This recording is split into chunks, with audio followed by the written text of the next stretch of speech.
एक कृष्ण दोस्तों, आपका स्वागत है आपके अपने यूट्यूब चैनल स्टडी जोन में। तो आज की इस वीडियो में हम पढ़ेंगे सुभद्रा कुमारी चौहान जी की कहानी राही के कुछ महत्वपूर्ण तथ्यों को। तो चलिए इस कहानी के महत्वपूर्ण तथ्यों को देखते हैं। राही सुभद्रा कुमारी चौहान जी की कहानी है। 1947 में इसकी रचना की थी। सुभद्रा जी का जन्म 1904 में हुआ था और मृत्यु 1948 में। 15 वर्ष की उम्र में प्रथम काव्य कृति लिखी थी, यानी कि सुभद्रा कुमारी चौहान ने अपनी पहली काव्य की रचना 15 साल की उम्र में की थी। कवियत्री के रूप में ये जानी जाती हैं।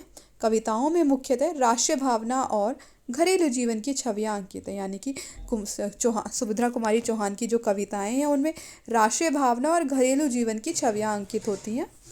इनके कविता संग्रह देखते हैं: त्रिधारा, मुकुल और नक्षत्र, जलियांवाला बाग, झांसी की रानी, झंडे की इज्जत में तथा स्वदेश के प्रति, ये इनके कुछ कहानी संग्रह हैं। और देखते हैं बिखरे मोती 1932, उन्मादनी 1934, सीधे साधे चित्र 1947। कहानियों में सामाजिक पारिवारिक जीवन के व्यवहारिक चित्रण की प्रधानता है। क्या कह रहे हैं कि जो इनकी कहानियां हैं उसमें सामाजिक पारिवारिक जीवन के व्यवहारिक चित्रण की प्रधानता होती है। कहानियों के लिए हिंदी साहित्य सम्मेलन द्वारा 2 बार शेक्सपियर पुरस्कार मिला है, यानी कि सुभद्रा कुमारी चौहान को हिंदी साहित्य सम्मेलन के द्वारा 2 बार शेक्सपियर पुरस्कार इनकी कहानियों के लिए मिला है। बाल साहित्य, इनके जो बाल साहित्य हैं, झांसी की रानी, कदम्ब का पेड़, सभा का खेल, इनके बाल साहित्य हैं। मिला तेज से तेज पुस्तक में इन्होंने अपनी पुत्री सुधा चौहान ने माता सुभद्रा और पिता लक्ष्मण सिंह की जीवनी लिखी है। क्या कह रहे हैं कि जो मिला तेज से तेज, ये सुभद्रा कुमारी चौहान जी की जो पुत्री है सुधा चौहान, इन्होंने अपनी माता सुभद्रा और पिता लक्ष्मण सिंह की जीवनी लिखी है। मिला तेज से तेज पुस्तक में सुभद्रा कुमारी चौहान और उनके पति लक्ष्मण सिंह की जीवनी उनकी पुत्री सुधा चौहान ने लिखी है। हंस प्रकाश प्रयागराज से ये प्रकाशित हुई। ये जो पुस्तक है ये हंस प्रकाशन प्रयागराज, यहाँ पे प्रकाशन होगा, हंस प्रकाशन प्रयागराज से प्रकाशित हुई। अब देखते हैं गोपाल राय जी का कथन। राही स्वाधीनता आंदोलन पर आधारित एक विचार प्रधान कहानी है। क्या कह रहे हैं कि एक विचार प्रधान कहानी है और स्वाधीनता आंदोलन पर आधारित है। इसमें उन देशभक्तों का पर्दाफाश किया गया है जो वस्तुतः सत्ता भक्त हैं और उसी के लिए राष्ट्रीय आंदोलन में भाग लेते हैं और जेलों में जाकर ऊंचे क्लासों के लिए झगड़ते हैं। संवेदना का कोई क्षण इसमें नहीं है, पर आंदोलन का एक अवांछित यथार्थ जरूर सामने आता है। ये क्या कह रहे हैं कि जो कहानी है ये स्वाधीनता आंदोलन पर आधारित एक विचार प्रधान कहानी है और इसमें उन देशभक्तों को जो है सच दिखाया गया है जो देशभक्ति के नाम पर सिर्फ और सिर्फ सत्ता की भक्ति करते हैं। वे अपना सत्ता में अपना प्रभाव जमाना चाहते हैं और कैसे वे जो है जेल में जाकर ऊंचे क्लास के लिए लड़ाई झगड़े करते हैं और दिखाते हैं कि हम तो 4 बार जेल यात्रा कराए, हम 5 बार जेल यात्रा कराए और जो है सत्ता में आरूढ़ होना चाहते हैं। तो गोपाल राय जी का ये कहना है। आगे देखते हैं। अभावग्रस्त देशवासियों के प्रति एक संवेदनशील एवं मर्मस्पर्शी अभिव्यक्ति है।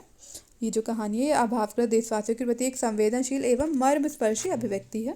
राष्ट्रीय आंदोलन के दौरान प्राप्त कारागार के अनुभवों की पृष्ठभूमि पर रचित कहानी है। क्या कह रहे हैं कि जब राष्ट्रीय आंदोलन चल रहा था तो उस दौरान जो कारागार के अनुभव थे, उस दौरान प्राप्त कारागार के अनुभव पर पृष्ठभूमि पर रचित कहानी है। राही 1947 में प्रकाशित सीधे साधे चित्र नामक कहानी संग्रह में संकलित हुई। क्या कह रहे हैं कि जो सीधे साधे चित्र, इनका सुभद्रा कुमारी चौहान जी का कहानी संग्रह, ये राही उस कहानी संग्रह में प्रकाशित हुई थी। इस कहानी के प्रमुख पात्र देखते हैं।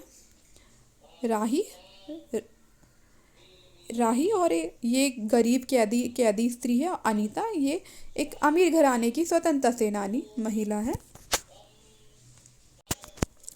कहानी में निर्धन वर्ग का अभावग्रस्तता के कारण अपराधी मनोवृत्ति की ओर बढ़ना। क्या कह रहे हैं, इस कहानी में दिखाया गया है कि जो समाज का एक निर्धन वर्ग है वो कैसे अभावग्रस्त होने के कारण अपराध के प्रति आकर्षित हो जाता है, अपराध वाली जो है मनोवृत्ति की ओर बढ़ जाता है। भूख से व्याकुल बच्चों की पीड़ा से विवश होकर एक माँ का चोरी करना। इसमें दिखाया गया कि कैसे एक माँ अपने बच्चों की जो भूख की पीड़ा है उससे परेशान होकर अनाज की चोरी कर लेती है। इस कहानी में दिखाया गया है। सत्याग्रहियों में शामिल सत्तालोलुप व्यक्तियों पर व्यंग्य क्या है, क्या कह रहे हैं। जो सत्याग्रही हैं, जो स्वतंत्रता संग्राम में अपनी देशभक्ति के नाम पर सिर्फ और सिर्फ जो है अपनी शासन की भक्ति और करना चाहते हैं, उसको दिखाया गया है कि वह किस प्रकार से देशभक्ति और स्वतंत्रता आंदोलन के नाम पर सिर्फ और सिर्फ कोई भी ऊंचा पद ग्रहण करना चाहते हैं। ये सब दिखाया है इस कहानी में। लेखिका की दृष्टि में गरीबों का कष्ट निवारण ही सच्ची देशभक्ति एवं मानवता की सबसे बड़ा धर्म है। क्या कहा गया है कि जो लेखिका है उनकी नज़रों में सच्ची देशभक्ति तो सिर्फ वही है कि एक पहला गरीबों का कष्ट निवारण, गरीबों के कष्टों को दूर करना, और दूसरा मानवता ही सबसे बड़ा धर्म है। क्या कह रही हैं कि लेखिका की दृष्टि में गरीबी का कष्ट निवारण ही सच्ची देशभक्ति और मानवता ही सबसे बड़ा धर्म है। संपूर्ण कहानी अनीता एवं राही के पारस्परिक संवादों के माध्यम से आगे बढ़ती है। ये जो दो पात्र हैं कहानी के, इन दोनों के आपसी संवाद से ये कहानी आगे बढ़ती है। दोनों महिलाएं कारागार में हैं, एक स्वतंत्रता आंदोलन के कारण और दूसरी चोरी के अपराध के कारण। जो राही है वो अनाज की चोरी करती है, इसलिए जेल में है, और जो ये अनीता है वह स्वतंत्रता आंदोलन के कारण जेल में है। वार्तालाप से स्पष्ट होता है कि राही को निम्न मांगरोरी जाति की होने के कारण मजदूरी नहीं मिलती। जो राही होती है वो कोई जाति होती है मांगरोरी जाति, जो सिर्फ और सिर्फ मांग कर ही अपना गुजारा करते हैं, वो जाति की है। और मांगरोरी जाति के होने के कारण ही उसे मजदूरी भी नहीं मिलती, इसीलिए वह चोरी करती है। मांगने पर भी भोजन ना मिलने पर चोरी की और पुलिस द्वारा पकड़ी गई। जो राही है वो चोरी करती है भोजन की, और फिर जो है पुलिस उसको पकड़ लेती है और उसे 1 साल की सज़ा होती है।